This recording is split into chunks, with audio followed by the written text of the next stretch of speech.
AWS Best Practices for DDoS Resiliency AGPIAL Audiobook Production. Abstract. You work to protect your business from the impact of distributed denial of service, DDoS, attacks, as well as other cyberattacks. You want to keep your customers' trust in your service by maintaining the availability and responsiveness of your application. And you want to avoid unnecessary direct costs when your infrastructure must scale in response to an attack. Amazon Web Services, AWS, is committed to providing you with tools, best practices, and services to help ensure high availability, security, and resiliency to defend against bad actors on the Internet. In this white paper, we provide you with prescriptive DDoS guidance to improve the resiliency of your applications running on AWS, including a DDoS-resilient reference architecture that can be used as a guide to help protect application availability. We describe different attack types, such as infrastructure layer attacks and application layer attacks, and explain which best practices are most effective to manage each attack type. We also outline the services and features that fit into a DDoS mitigation strategy, and how each one can be used to help protect your applications.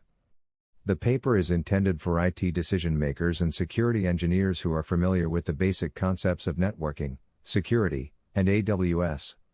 Each section has links to AWS documentation that provides more detail on the best practice or capability. Introduction: Denial of Service Attacks. A denial of service, DOS, attack is a deliberate attempt to make your website or application unavailable to users, such as by flooding it with network traffic. To achieve this, attackers use a variety of techniques that consume large amounts of network bandwidth or tie up other system resources, disrupting access for legitimate users.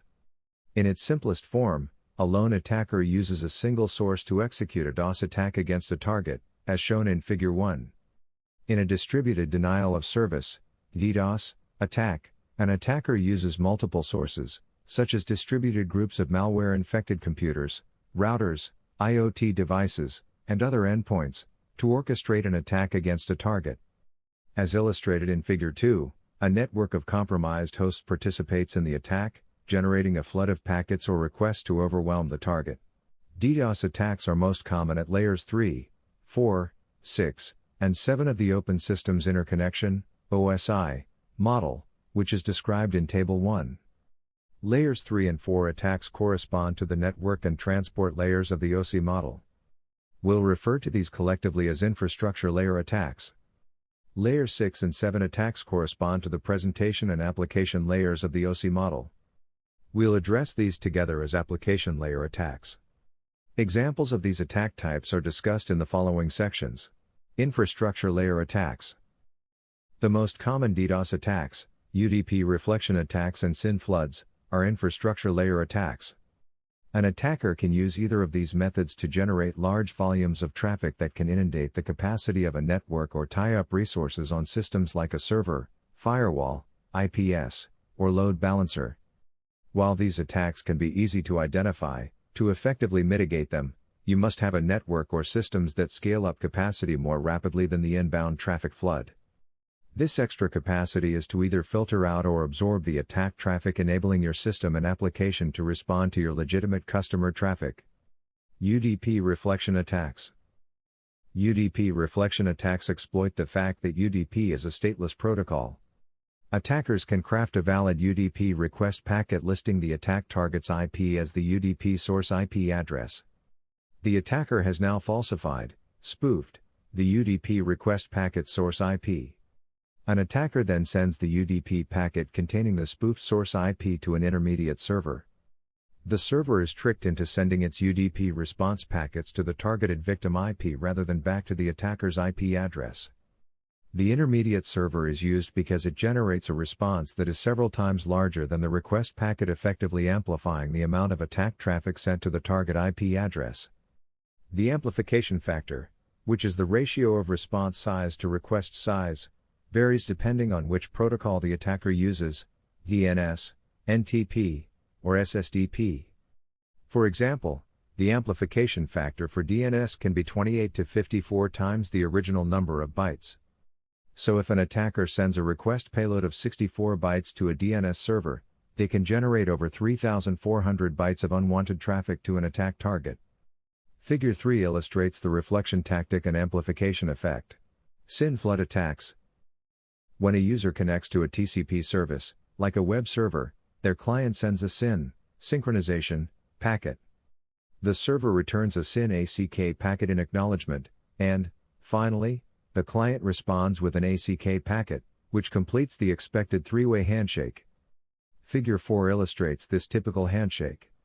In a SYN flood attack, a malicious client sends a large number of SYN packets, but never sends the final ACK packets to complete the handshakes. The server is left waiting for a response to the half-open TCP connections and eventually runs out of capacity to accept new TCP connections. This can prevent new users from connecting to the server. SYN floods can reach up to hundreds of Gbps, but the attack is not about SYN traffic volume but rather tying up available server connections, resulting in no resources for legitimate connections. Application layer attacks. An attacker may target the application itself by using a Layer 7 or application layer attack. In these attacks, similar to SYN flood infrastructure attacks, the attacker attempts to overload specific functions of an application to make the application unavailable or extremely unresponsive to legitimate users. Sometimes this can be achieved with very low request volumes that generate only a small volume of network traffic. This can make the attack difficult to detect and mitigate. Examples of application layer attacks include HTTP floods, cache busting attacks, and WordPress XML RPC floods. In an HTTP flood attack, an attacker sends HTTP requests that appear to be from a real user of the web application.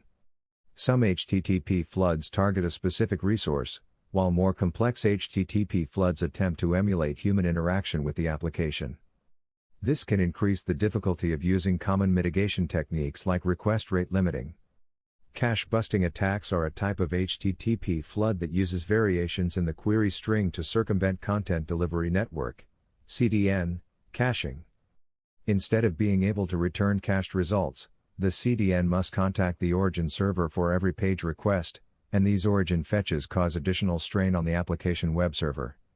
With a WordPress XML RPC flood attack, also known as a WordPress pingback flood, an attacker misuses the XML RPC API function of a website hosted on the WordPress content management software to generate a flood of HTTP requests. The pingback feature allows a website hosted on WordPress, Site A, to notify a different WordPress site, Site B, through a link that Site A has created to Site B. Site B then attempts to fetch Site A to verify the existence of the link. In a pingback flood, the attacker misuses this capability to cause Site B to attack Site A. This type of attack has a clear signature. WordPress is typically present in the user agent of the HTTP request header. There are also other forms of malicious traffic that can impact an application's availability. Scraper bots automate attempts to access a web application to steal content or record competitive information, like pricing. Brute force and credential stuffing attacks are programmed efforts to gain unauthorized access to secure areas of an application.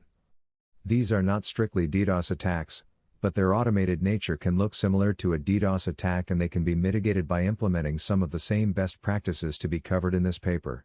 Application layer attacks can also target domain name system (DNS) services. The most common of these attacks is a DNS query flood, in which an attacker uses many well-formed DNS queries to exhaust the resources of a DNS server. These attacks can also include a cache-busting component where the attacker randomizes the subdomain string to bypass the local DNS cache of any given resolver. As a result, the resolver can't take advantage of cache domain queries and must instead repeatedly contact the authoritative DNS server, which amplifies the attack. If a web application is delivered over TLS, an attacker can also choose to attack the TLS negotiation process. TLS is computationally expensive, so an attacker can reduce a server's availability by sending unintelligible data. In a variation of this attack, an attacker completes the TLS handshake but perpetually renegotiates the encryption method. Or an attacker can attempt to exhaust server resources by opening and closing many TLS sessions. Mitigation techniques. Some forms of DDoS mitigation are included automatically with AWS services. You can further improve your DDoS resilience by using an AWS architecture with specific services and by implementing additional best practices. All AWS customers benefit from the automatic protections of AWS Shield Standard at no additional charge. AWS Shield Standard defends against most common, frequently occurring network and transport layer DDoS attacks that target your website or applications. This is offered on all AWS services and in every AWS region at no additional cost. In AWS regions, DDoS attacks are detected by a system that automatically baselines traffic, identifies anomalies, and, as necessary, creates mitigations. This mitigation system provides protection against many common infrastructure layer attacks.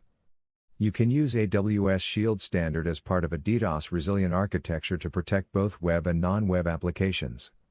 Additionally, you can leverage AWS services that operate from edge locations, like Amazon CloudFront and Amazon Route 53, to build comprehensive availability protection against all known infrastructure layer attacks. Using these services, which are part of the AWS Global Edge Network, can improve the DDoS resilience of your application when you serve web application traffic from edge locations distributed around the world. Benefits from using Amazon CloudFront and Amazon Route 53 include AWS Shield DDoS mitigation systems that are integrated with AWS Edge services, reducing time to mitigate from minutes to sub-second. Stateless SYN flood mitigation techniques that proxy and verify incoming connections before passing them to the protected service. Automatic traffic engineering systems that can disperse or isolate the impact of large volumetric DDoS attacks. Application layer defense when combined with AWS WAF that does not require changing your current application architecture, for example, in an AWS region or on-premises data center. There is no charge for inbound data transfer on AWS and you do not pay for DDoS attack traffic that is mitigated by AWS Shield. Figure 5 shows a DDoS-resilient reference architecture that includes AWS Global Edge Network services. This reference architecture includes several AWS services that can help you improve your web application's resiliency against DDoS attacks. Table 2 provides a summary of these services and the capabilities that they can provide. We've tagged each service with a best practice indicator, BP1, BP2, etc. for easier reference within this document. For example, an upcoming section discusses the capabilities provided by Amazon CloudFront and includes the best practice indicator, BP1. Table 2, Summary of Best Practices. Another way that you can improve your readiness to respond to and mitigate DDoS attacks is by subscribing to AWS Shield Advanced. This optional DDoS mitigation service helps you protect an application hosted on any AWS region. The service is available globally for Amazon CloudFront and Amazon Route 53. It's also available in select AWS regions for Classic Load Balancer, CLB, Application Load Balancer, ALB, and Elastic IP Addresses, EIPs. Using AWS Shield Advanced with EIPs allows you to protect Network Load Balancer, NLBs, or Amazon EC2 instances. Benefits from using AWS Shield Advanced include access to the AWS DDoS Response Team, DRT, for assistance in mitigating DDoS attacks that impact application availability. DDoS attack visibility by using the AWS Management Console, API, and Amazon CloudWatch metrics and alarms. Access to the Global Threat Environment Dashboard, which provides an overview of DDoS attacks observed and mitigated by AWS. Access to AWS WAF, at no additional cost, for the mitigation of application layer DDoS attacks, when used with Amazon CloudFront or ALB. Automatic baselining of web traffic attributes, when used with AWS WAF. Access to AWS Firewall Manager, at no additional cost, for automated policy enforcement. Sensitive detection thresholds which routes traffic into DDoS mitigation system earlier and can improve time to mitigate attacks against Amazon EC2 or NLB, when used with EIP. Cost protection that allows you to request a limited refund of scaling-related costs that result from a DDoS attack. Enhanced service level agreement that is specific to AWS Shield Advanced customers. For a complete list of AWS Shield Advanced features and to learn more about AWS Shield, see AWS Shield, Manage DDoS Protection. In the following sections, we'll describe each of the recommended best practices for DDoS mitigation in more depth. For a quick and easy to implement guide on building a DDoS mitigation layer for static or dynamic web applications, See how to help protect dynamic web applications against DDoS attacks by using Amazon CloudFront and Amazon Route 53. Infrastructure Layer Defense, BP1, BP3, BP6, BP7, BP8. In a traditional data center environment, you can mitigate infrastructure layer DDoS attacks by using techniques like over-provisioning capacity, deploying DDoS mitigation systems, or scrubbing traffic with the help of DDoS mitigation services. On AWS, DDoS mitigation capabilities are automatically provided, but you can optimize your application's DDoS resilience by making architecture choices that best leverage those capabilities and also allow you to scale for excess traffic. Key considerations to help mitigate volumetric DDoS attacks include ensuring that enough transit capacity and diversity is available, and protecting your AWS resources, like Amazon EC2 instances, against attack traffic. Some Amazon EC2 instance types support features that can more easily handle large volumes of traffic, for example, 25 gigabit network interfaces and enhanced networking, that allow support to a larger volume of traffic. This helps prevent interface congestion for traffic that has reached the Amazon EC2 instance. Instances that support enhanced networking provide higher I/O performance and lower CPU utilization compared to traditional implementations. This improves the ability of the instance to handle traffic with larger packet volumes. The 25 gigabit feature is available on the largest instance sizes, for example, M4.16's large and C5.18's large or metal instances, such as C5.metal. To learn more about Amazon EC2 instances that support 25 gigabit network interfaces and enhanced networking, see Amazon EC2 instance types. Amazon Linux 2 and the latest versions of the Amazon Linux AMI have the module required for enhanced networking installed and have the required ENA support attribute set. Therefore, if you launch an instance with an HVM version of Amazon Linux on a supported instance type, enhanced networking is already enabled for your instance. For more information, see testing whether enhanced networking is enabled. To learn how to enable enhanced networking, see Enhanced Networking on Linux. Amazon EC2 with auto-scaling, BP7. Another way to mitigate both infrastructure and application layer attacks is to operate at scale. If you have web applications, you can use load balancers to distribute traffic to a number of Amazon EC2 instances that are over-provisioned or configured to automatically scale.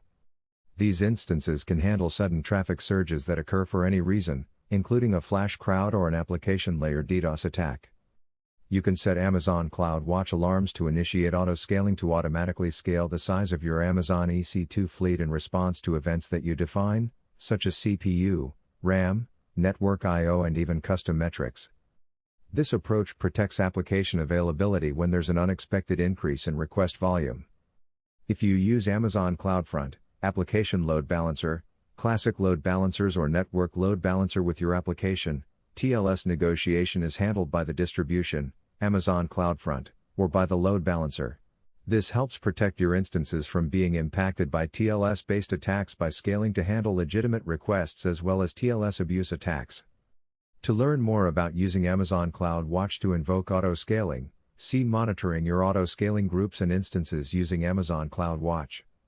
Amazon EC2 provides resizable compute capacity so that you can quickly scale up or down as your requirements change. You can scale horizontally by automatically adding instances to your application using Amazon EC2 auto-scaling groups, and you can scale vertically by using larger EC2 instance types. Choice of region: BP8 AWS services are available in multiple locations worldwide. These geographically separate areas are called regions. When architecting your application, you can choose one or more regions based on your requirements. Common considerations include performance, cost, and data sovereignty.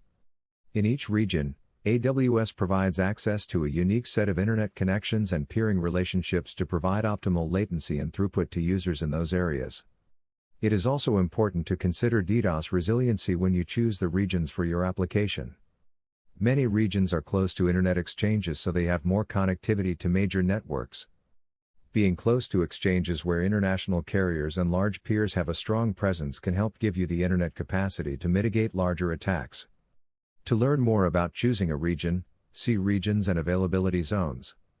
You can also ask your account team about the characteristics of each region that you're considering, to help you make an informed decision. Elastic load balancing. VP6 large DDoS attacks can overwhelm the capacity of a single Amazon EC2 instance, so adding load balancing can help your resiliency. There are several options that you can choose from to help mitigate an attack by load balancing excess traffic. With Elastic Load Balancing, ELB, you can reduce the risk of overloading your application by distributing traffic across many back-end instances. ELB can scale automatically, allowing you to manage larger volumes when you have unanticipated extra traffic, for example, due to flash crowds or DDoS attacks. For applications built within an Amazon VPC, there are 3 types of ELBs to consider, depending on your application type. Application Load Balancer, ALB, Classic Load Balancer, CLB, and Network Load Balancer, NLB.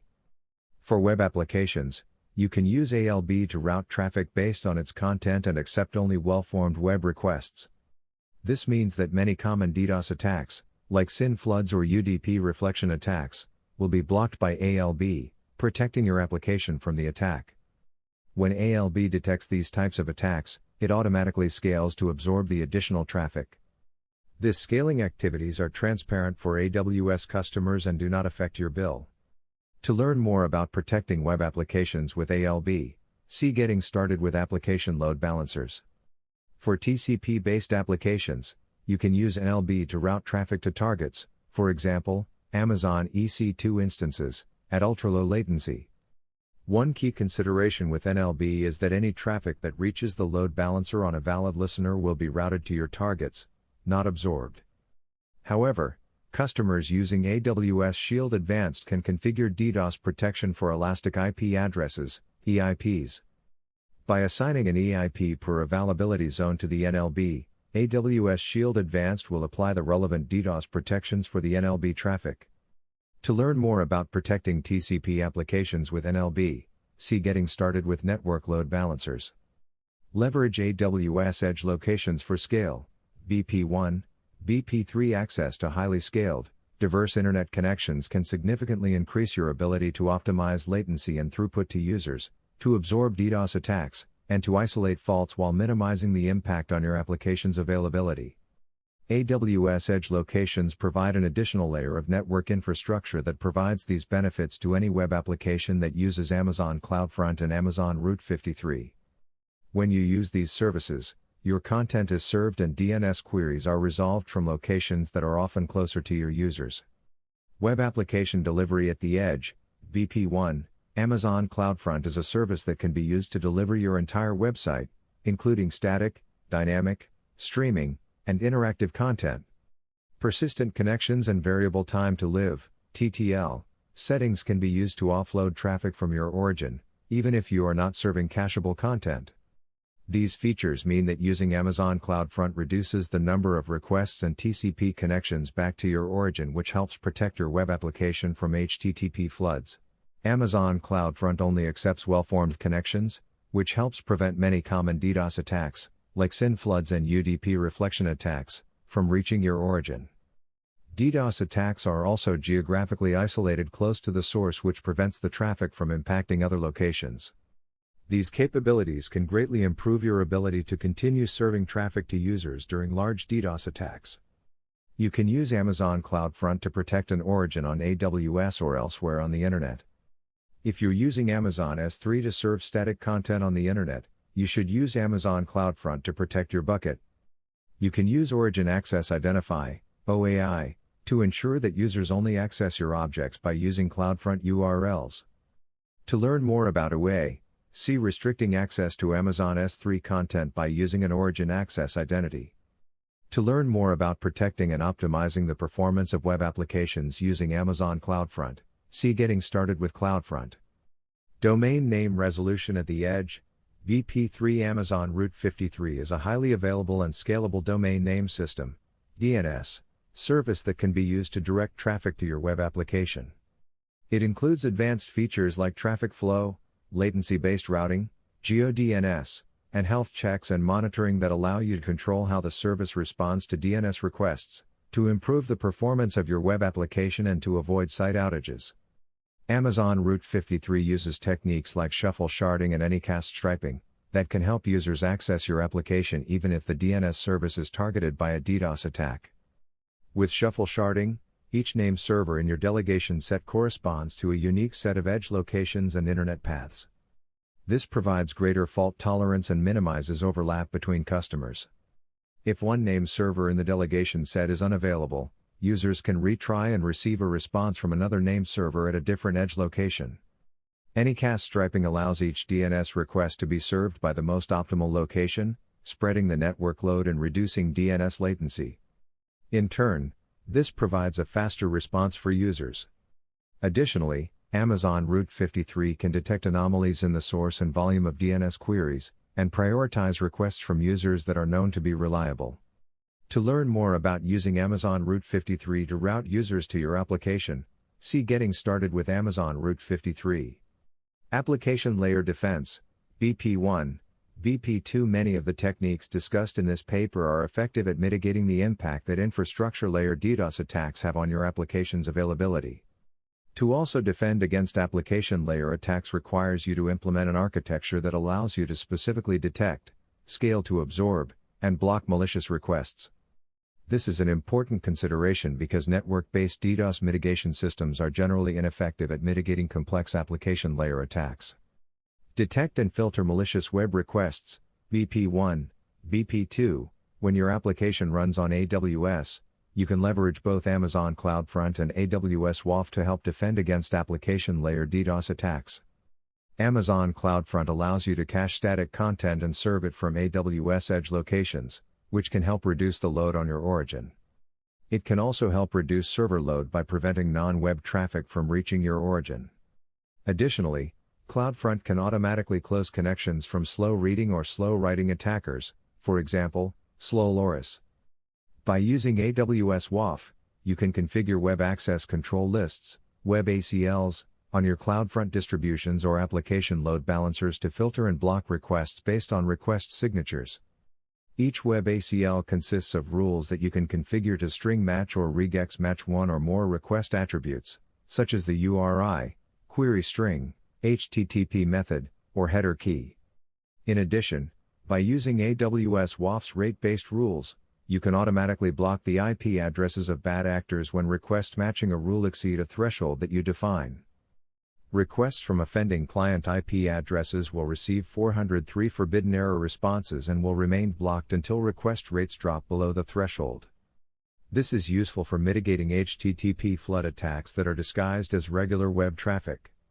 To block attacks from known bad-acting IP addresses, you can create rules using IP match conditions or use managed rules for AWS WAF offered by sellers in the AWS marketplace that will block specific malicious IP addresses that are included in IP reputation lists. Both AWS WAF and Amazon CloudFront also allow you to set geo-restrictions to block or whitelist requests from selected countries. This can help block attacks originating from geographic locations where you do not expect to serve users. To help identify malicious requests, review your web server logs or use AWS WAF's logging and sampled requests features. With AWS WAF logging, get detailed information about traffic that is analyzed by your web ACL. Information that is contained in the logs include the time that AWS WAF received the request from your AWS resource, detailed information about the request, and the action for the rule that each request matched. Sampled requests provides details about requests that have matched one of your AWS WAF rules for a period of time in the past 3 hours. You can use this information to identify potentially malicious traffic signatures and create a new rule to deny those requests. If you see a number of requests with a random query string, make sure to whitelist only the query string parameters that are relevant to be cached for your application, using query string whitelist in CloudFront. This technique is helpful in mitigating a cache-busting attack against your origin. If you are subscribed to AWS Shield Advanced, you can engage the AWS DDoS Response Team, DRT, to help you create rules to mitigate an attack that is hurting your application's availability. DRT can only gain limited access to your account, and only with your explicit authorization. For more information, see the support section in this document. You can use AWS Firewall Manager to centrally configure and manage AWS WAF rules across your organization. Your AWS organization's master account can designate an administrator account, which is authorized to create firewall manager policies. These policies allow you to define criteria, like resource type and tags, which determine where rules are applied. This is useful in case you have many accounts and want to standardize your protection.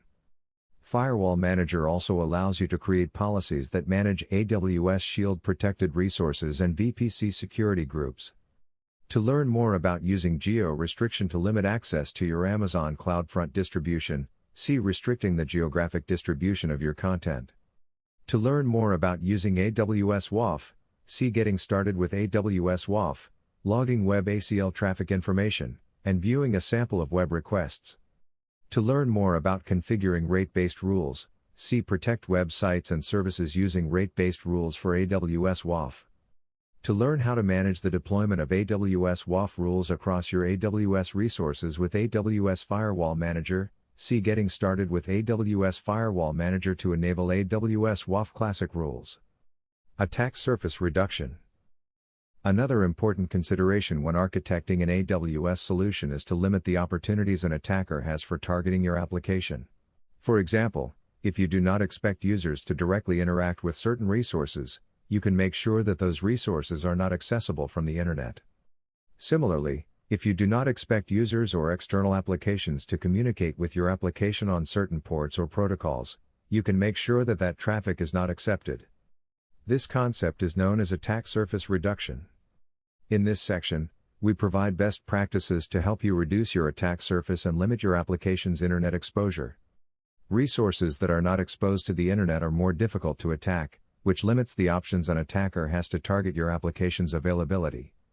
Obfuscating AWS resources, VP1, VP4, VP5. Typically, users can quickly and easily use an application without requiring that AWS resources be fully exposed to the internet.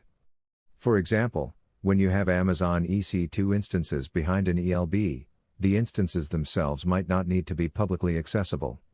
Instead, you could provide users with access to the ELB on certain TCP ports and allow only the ELB to communicate with the instances.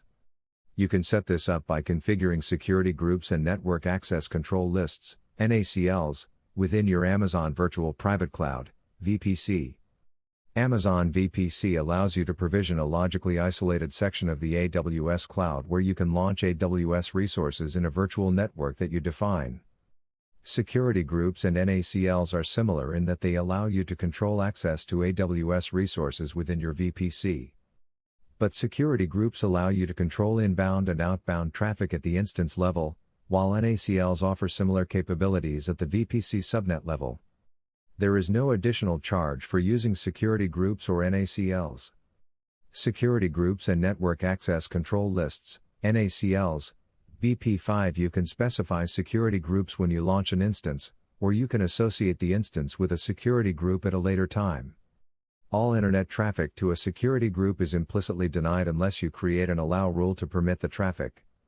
For example, if you have a web application that uses an ELB and a number of Amazon EC2 instances, you might decide to create one security group for the ELB security group, and one for the instances, Web Application Server Security Group.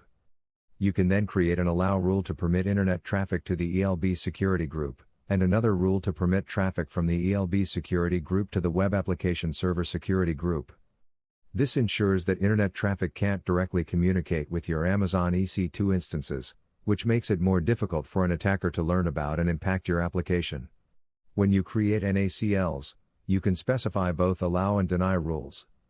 This is useful if you want to explicitly deny certain types of traffic to your application. For example, you can define IP addresses as CIDR ranges, protocols, and destination ports that are denied access to the entire subnet. If your application is used only for TCP traffic, you can create a rule to deny all UDP traffic, or vice versa. This option is useful when responding to DDoS attacks because it lets you create your own rules to mitigate the attack when you know the source IPs or other signature. If you are subscribed to AWS Shield Advanced, you can register Elastic IPs, EIPs, as protected resources.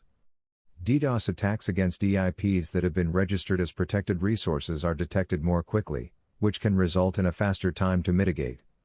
When an attack is detected, the DDoS mitigation systems read the NACL that corresponds to the targeted EIP and enforce it at the AWS network border.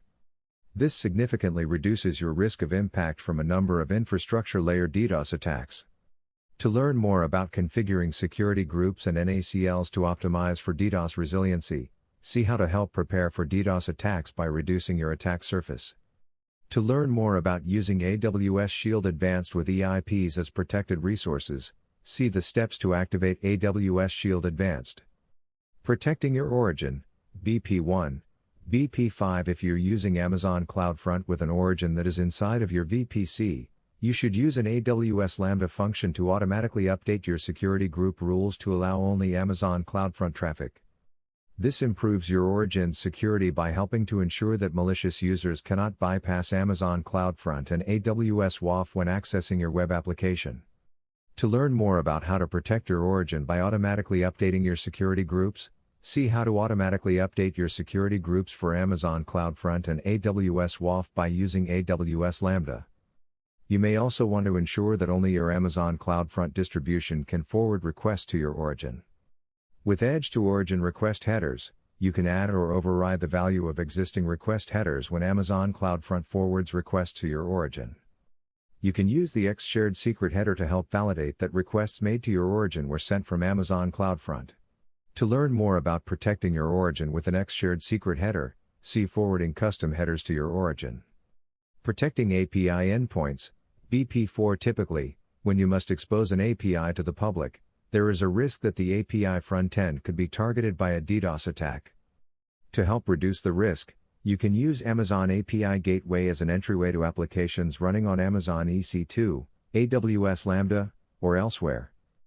By using Amazon API Gateway, you don't need your own servers for the API front-end and you can obfuscate other components of your application. By making it harder to detect your application's components, you can help prevent those AWS resources from being targeted by a DDoS attack. When you use Amazon API Gateway, you can choose from two types of API endpoints. The first is the default option, edge-optimized API endpoints that are accessed through an Amazon CloudFront distribution. The distribution is created and managed by API Gateway, however, so you don't have control over it. The second option is to use a regional API endpoint that is accessed from the same AWS region in which your REST API is deployed. We recommend that you use the second type of endpoint, and then associate it with your own Amazon CloudFront distribution. By doing this, you have control over the Amazon CloudFront distribution and the ability to use AWS WAF for application layer protection. When you use Amazon CloudFront and AWS WAF with Amazon API Gateway, configure the following options. Configure the cache behavior for your distributions to forward all headers to the API Gateway regional endpoint. By doing this, CloudFront will treat the content as dynamic and skip caching the content. Protect your API Gateway against direct access by configuring the distribution to include the origin custom header X API key, by setting the API key value in API Gateway. Protect your backend from excess traffic by configuring standard or burst rate limits for each method in your REST APIs. To learn more about creating APIs with Amazon API Gateway, see Amazon API Gateway Getting Started. Operational techniques. The mitigation techniques in this paper help you architect applications that are inherently resilient against DDoS attacks. In many cases, it's also useful to know when a DDoS attack is targeting your application so you can take mitigation steps. If you experience an attack, you may also benefit from help in assessing the threat and reviewing the architecture of your application, or you might want to request other assistance. This section discusses best practices for gaining visibility into abnormal behavior, alerting and automation, and engaging AWS for additional support. Visibility. When a key operational metric deviates substantially from the expected value, an attacker may be attempting to target your application's availability. If you're familiar with the normal behavior of your application, you can more quickly take action when you detect an anomaly. By using Amazon CloudWatch, you can monitor applications that you run on AWS. For example, you can collect and track metrics, collect and monitor log files, set alarms, and automatically respond to changes in your AWS resources. If you have architected your application by following the DDoS-resilient reference architecture, common infrastructure layer attacks will be blocked before reaching your application.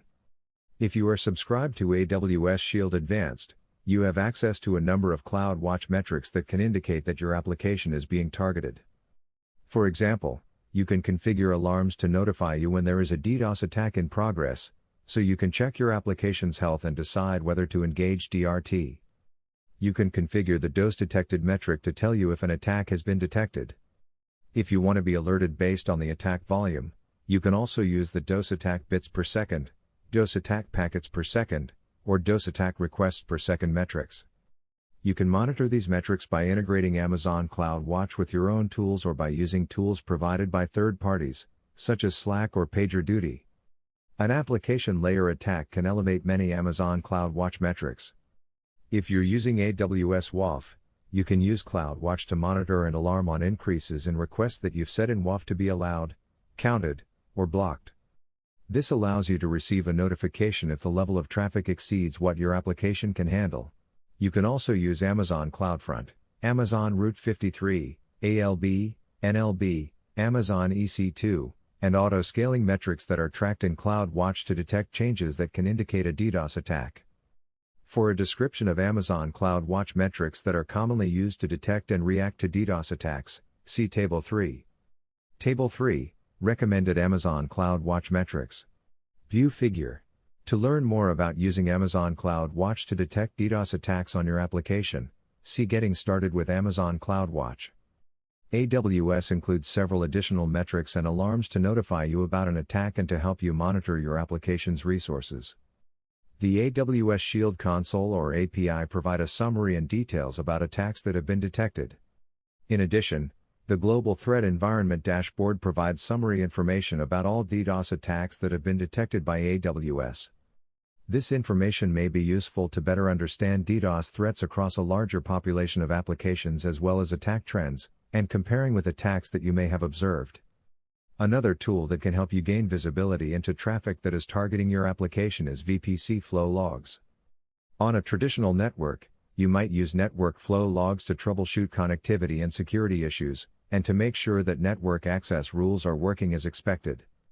By using VPC flow logs, you can capture information about the IP traffic that is going to and from network interfaces in your VPC.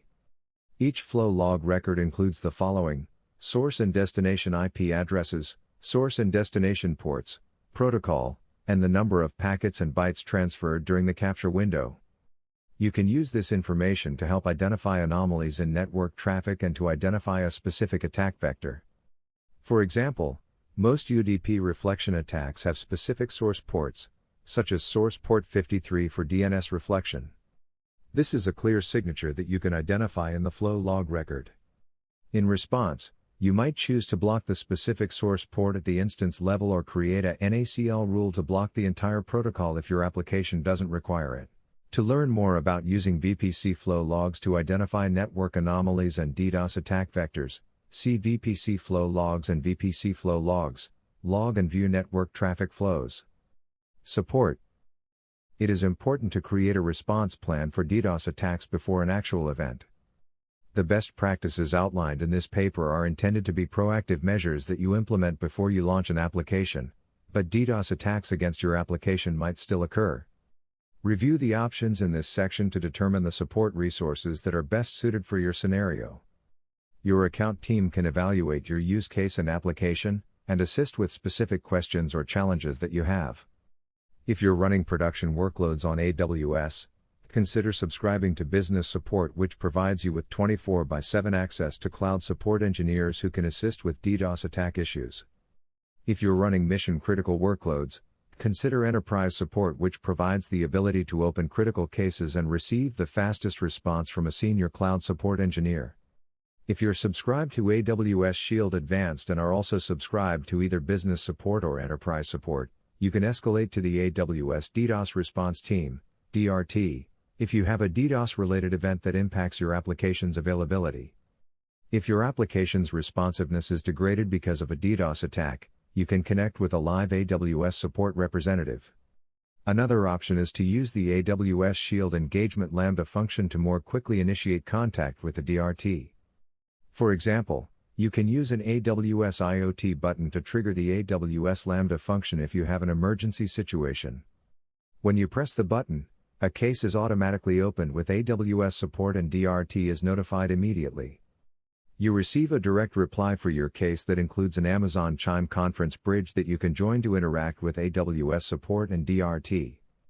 The AWS Shield Engagement Lambda can be used with any trigger supported by AWS Lambda. To learn more about rapid DRT engagement by using an AWS Lambda function, see AWS Shield Engagement Lambda. DRT does not typically have access to your AWS account or AWS WAF sampled requests. You can authorize DRT to access AWS WAF, AWS Shield, and related API operations on your account from the AWS Shield console or API. For example, you may want to allow DRT to view your sampled requests or place rules to assist with the mitigation of an application layer DDoS attack. You can also authorize DRT to access Amazon S3 buckets that you specify. For example, you may have a bucket where you store web request logs and would like DRT to have access to them for analysis during an attack. DRT will only access your account or make changes during an escalated event, and any changes will be subject to your consent. To learn more about granting limited account access to DRT, see Authorize the DDoS Response Team. In some cases, DRT may learn about a DDoS attack and engage you proactively.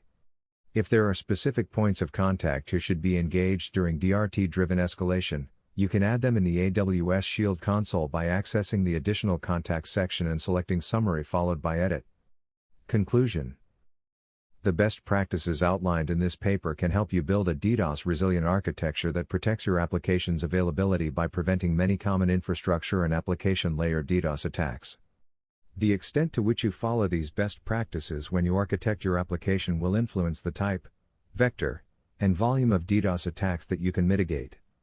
You can incorporate resiliency without subscribing to a DDoS mitigation service. Or, optionally, you can choose to subscribe to AWS Shield Advanced to gain additional support, visibility, mitigation, and cost protection features that further protect an already resilient application architecture. To learn more about DDoS mitigation and DDoS resiliency best practices on AWS, see Resources. Contributors.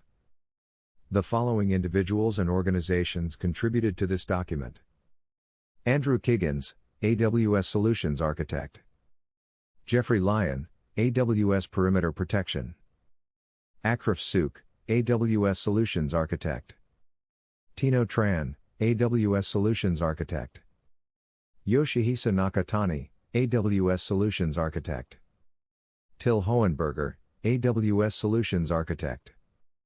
Thank you for listening to this AGPIAL audio video book production. Please like and subscribe. A good person is always learning.